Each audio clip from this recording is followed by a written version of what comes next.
Hello and welcome to an episode of Queer Talk, where we showcase queer artists and discuss queer culture and more. Today I'm here with filmmaker Christian Cruz, where I met at my college's film festival where I came back as a judge. I met him after he won second place for his music video for The Spins and first place for his film Goodbye. So, Christian, welcome to the show. Thank you for being a part of it. Thank you. It's a pleasure. Yeah, so today we're going to be talking about your film Goodbye. Do you want to give us like a little short preview of what it's about? Sure. I mean, Goodbye is not. It's just a 6-minute short film about two girls who are in a relationship, going through it. Honestly, just going through a messy patch in their relationship. Yeah, so why don't you walk us through what the process was like creating this film? Well, I I really wanted to make a story where there was no happy ending in the sort. You know, Mm. I didn't want the audience to be depressed to the point that they're like, okay, I'm gonna reevaluate my relationship. I'm gonna end my friendships. I'm gonna stay at home and cry type thing. But I wanted the audience to see these characters as flawed from the get go. You know? I think it is pretty obvious, almost as soon as the film starts, when Marie just walks right past Jane as she's asking her a question. Exactly. I wanted that especially because I wanted to give you a false sense of security with Janie, where Janie is very, oh, she's cold in the beginning. She's cold from from the cold air, you know? And Marie comes in here pissed off, looking like she owns the place type thing, and you're like, okay, Janie's our main character. This is who we're going to pay attention at, you know? Meanwhile, throughout the whole thing, we're like, holy shit, these people need to stop. Yeah. Stop, leave the relationship type thing. But yeah, no, it's definitely one of those things where you kind of sympathize for Janie at the beginning and you kind of start realizing, okay, maybe they just, in general, just don't belong together. Exactly. Yeah, and they're just kind of forcing it to make it work. Exactly. I kind of went through the idea of, because I understand the idea of opposites attract, and that notion does work in certain situations. But I wanted to play the idea, hey, that's not correct the whole 100% of the way, you know? Mm-hmm. So the way I thought of Marie, the individualist, is that she's very independent. She took a lot of shit in her life, but with drive and perseverance, she's strong, but she's cold. She's very paranoid. She's very everything in that sense.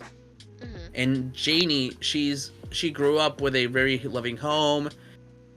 She's, if we're going with struggles with identity, her parents were very supportive, and her community was very supportive. So she has a better understanding of her emotions and everything, but she grew up very traditional, very like, oh, a family is what I need. No matter, especially that I love girls, I need a family. Yeah, Marie seemed very shocked when she brought up, oh, our family in the future in the beginning of the film. Exactly, and I wanted to bring that idea that family is always a thing she's pushing to Marie. Mm-hmm. Yeah, so when you were writing these characters, did you know that it was going to be a queer couple? Did you always want them to be queer, or did it kind of come along as you wrote it?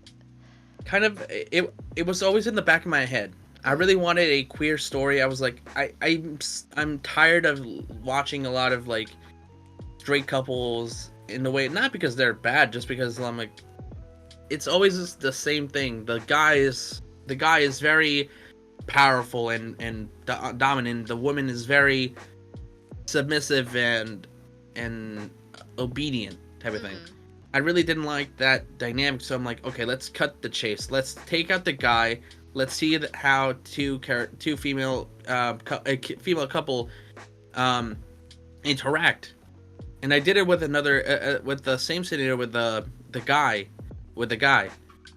and I felt more empathetic for Janie and Marie than I was for a male character with a female character or a male character with a male character. Just because I'm like, it just eliminates, for me at least, eliminates some of the confusion and stereotypical things that you can see. And you can eliminate it with anything. I could have been like, okay, I want a gay couple. Let me get rid of the stereotypes. Good. This is great. Perfect. But I really wanted to explore this. Not because, like, a lesbian couple is more easier, more something like that. It's just because I always see, like, people having stories, writing stories, or making films about lesbian couples, and they're very either grueling, pessimistic, and sexually explicit, like, what's it called? Blue's the warmest color? Yes. Or, like, very bubblegum pop together. They have no problems. I'm like, those are somewhat true, but every relationship has problems. Oh, yeah. They're not always 100% or non-existent, but there are problems. Yeah, and I love how you answer that question, because that actually helps me segue into our next question, which is, would you say, like, the media's representation of queer people and queer couples is accurate? Not, I would say yes and no, because if we're talking about the greater media, like if it's a studio exec making a film, or a show about a queer couple, and they're just getting their information from Will and Grace or something like that, you know, it's gonna be very stereotypical, very high pitched. Oh, hi guys, type of thing. Yes. But now, I would say now that we, especially in the community, have more opportunities to express ourselves. We're going to film school. We're going to TV, writing our own films, writing our own YouTube channels and stuff. We can express how we are, because that's who's gonna tell our story better than us. You know? Exactly. And I'm so excited for there to be more, like, queer films written by queer people, because honestly, I feel like you can tell most of the times when a straight person writes queer media. Exactly. Yeah. It's either if they're doing a gay couple, it's gonna be, or a gay character, it's gonna be the very high pitched, very whatever, very butt of the joke, or a materialistic gay. Or in the same vein, the very straight looking, straight sounding, straight talking gay guy. Yeah. And if it's the female, the lesbian, it can just be like the eye candy for the straight guy, or and then they find out, oh man, she's a lesbian. I could change her. Yeah, like like Chasing Amy type shit. Or the most butch, like, masculine lesbian you'll ever see in your life. Oh yeah, it's both ends of the spectrum when it comes to gay people written by straight people in media. Exactly. And I fear, at least that's my fear, because yes, I'm pansexual, but I really want to give a lot my way of writing to stories that I enjoy, you know. I used to have, I was writing something with an ex. I'm not even gonna say friend at this point. They're not part of my life, and I don't want them to be part of my life. But this person and I were writing the beginnings of a script. Like we were doing a treatment for this story about this girl who's gone through whose life has gone into turmoil, and I really connected to it, even though I never drunk heavily, I never was on any drugs, I never smoked, never been in like a really problematic situation like this person did, but I really wanted to give that story. You know? Or even I'm writing now, I really want to do this music video, but I feel like I have no place to say to have this story, because you know Daft Punk, right? Yeah, of course. you know the song Touch, right? Yeah. I've dreamt of making a music video for Touch, just for fun, you know? And the way I interpreted that song was, it can be like perseverance of your own self, you know, perseverance over your own body and mind. But the way I interpreted touch was, it's a trans individual finally letting themselves be themselves. Oh wow. Yeah. Like freeing their skin and everything, being comfortable in their skin. There will be hardships, there will be turmoil within yourself, but you have to keep on being yourself. But even though I'm very proud of it and I really want to start shooting it and casting, I feel like you have no place. You're a cis queer guy, you know? Yeah, it be like that. I feel like there's a lot of stories I also want to write, and like I feel like if I write it, there's going to be inaccuracies, but I feel like those are the stories that need to be told, because like we were just saying, when straight people write queer media, a lot of the time it's too wholesome or too toxic. Exactly. And I feel like we need that nice middle ground. Yeah, the reality of things, because I really want to do it. I'm pushing to do it, so there's not gonna be like a hold up on that. But I need to ask my friends, is this correct? Is this how you feel sometimes? If not, tell me, give me notes. I will fix it. I'll give you credit as well, type of thing. Yeah, I mean, that's a good idea. Get, like, if you have like trans friends, get them involved, because I feel like that's the best way to get accurate information for media and stuff. Absolutely. I mean, it doesn't hurt to ask for help and give credit, you know? Because we're in the same race. Like whether it's going into work as a business person or doing our type of thing of entertainment, we're still fighting the same battle, so it doesn't hurt to uplift each other with stories, you know? Exactly. We're all part of the same community. Exactly. But my next question for you, why is queer media so important? Like, why is queer representation important in media? I would say it's the same thing with anything, because I would say the beginnings of like film were like the rich white folk. I mean, even with the great train robbery from early on, it's essentially white people getting feared over a train robbery and getting stolen from and shootings, and they're like, okay, this is like a fantasy, but this is truth, you know? And then it evolved to showing showing black stories, showing Latino stories and everything, and we got representation, but even then, not written by us, you know? I'm Mexican, so every time I saw old films, it was always the Mexican who's lazy, or the Mexican who stole, or the Mexican who's the servant, you know? So the moment I see a lot of Mexican art filmmakers or artists give their own stories and that uplift, it's amazing. So for what's it called, for queer representation, we never had that. We were barred from the beginning with the Hays Codes and everything. We couldn't even have a man and a woman lay in bed in with the same direct. We couldn't even have any sort of semblance of queer representation back then. And even without it, it's always, oh, the gay guy is our florist. The gay guy's fucking 50 guys in one night. You know?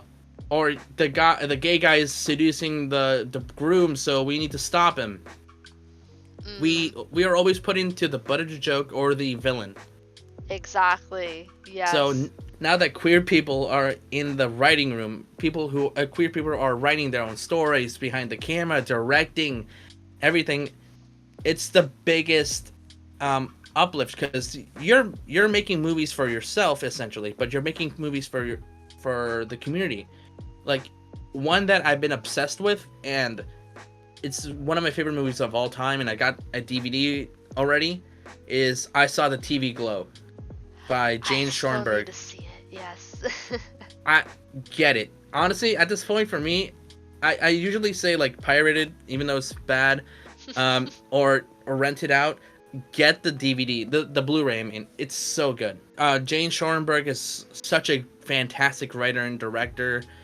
I forget who's the supporting actress for Maddie in the movie, but I love her acting and everything. Even though I wasn't trans, in that film, spoke to my trans friends, I was like, this is me. This is me. I didn't see it was a trans film. It was a queer film. Mm-hmm. And I felt like I was spoken to as well. You know? Yeah, I totally get that. I personally didn't come out until I believe I was 21. And I feel like if there was more queer representation back when I was younger, I feel like I would have discovered myself, and that's why I think queer media is important. I think one of the only like queer films that I ever saw growing up was, well, queer film. I now pronounce you Chuck and Larry. Yeah. And back when I was a kid, loved that film, thought it was hilarious. Watching it again as an adult, I'm like, wow, like gay is only okay when it's the butt of a joke. Exactly. Which is what that whole movie was. And I totally agree with you. The more like we have queer people write things, people are going to be able to see these movies and be like, wow, that's me. I relate to this. Exactly. And I do have one pet peeve over straight people or cis people writing queer media. Mm-hmm. The bury your gays trope, honestly. That is such an annoying a dichotomy of things, honestly. The only one example I know is the what's it called, Supernatural, where one character, I think it was a character that came out and had a relationship, but they sent him to super hell. We actually did an episode about queer baiting in Supernatural, and they did talk about how they sent one of the only gay characters to super hell, and yeah. Wow. Oh my god. And honestly, that like queer baiting doesn't just stay within like film or writing. Like some like I love this artist, and she was accused of it, but I think it was just because she was hiding it and she was showing little bits until she was forced to. Billie Eilish. Yep. Yeah. She was trying to express herself slowly, bits by bits, but like people, I don't know. I think her brother recently came out with a statement about everyone saying, oh, now she's like too open about her sexuality and like very vulgar and stuff, and yeah, he was just like, you forced her to come out, like you accused her of queer baiting, and now she's being her true authentic self, and now you're mad. Exactly. Like, listen, I love Phineas. He's such a great musician, and from what I see, at least from what I see, I don't know him personally, but from what I see, he's such a great human, and just seeing that is such a beautiful thing. But like, it's such a, it's horrible. It's such a hard time to be also a queer artist, whether it's film or TV or music or anything, because you're put under a light essentially. Because like, besides Billie Eilish, one of my favorite indie artists, Cavetown, yes, they were in a controversy because of tweets he did when he was like 12 that came out that were very, I would say, anti-Semitic and very transphobic. Oh man. But they banged on the transphobia and said, "Oh, you're transphobic. You're a horrible person. Look at the community." He did a bunch of videos where he had to explain, "Hey, I'm trans. I didn't want to come out like this, but okay." Jeez. Yeah. The music video for The Spins, which is accidentally, I didn't plan it like this, but it's also named Goodbye. It's coming out soon. Me and the band were trying to find a way to upload it. I first told them, "Hey, upload it on your channel, upload it on your Instagram, whatever." And they're like, "Yeah, sure, we'll tell you at the end of the summer." And end of summer, they told me, "Hey, nah, just upload it on your end. It's fine." I'm like, fine, that's fine. But soon I will be submitting it, the music video. Awesome. So Christian Cruz, award-winning filmmaker of 2 films, also named Goodbye.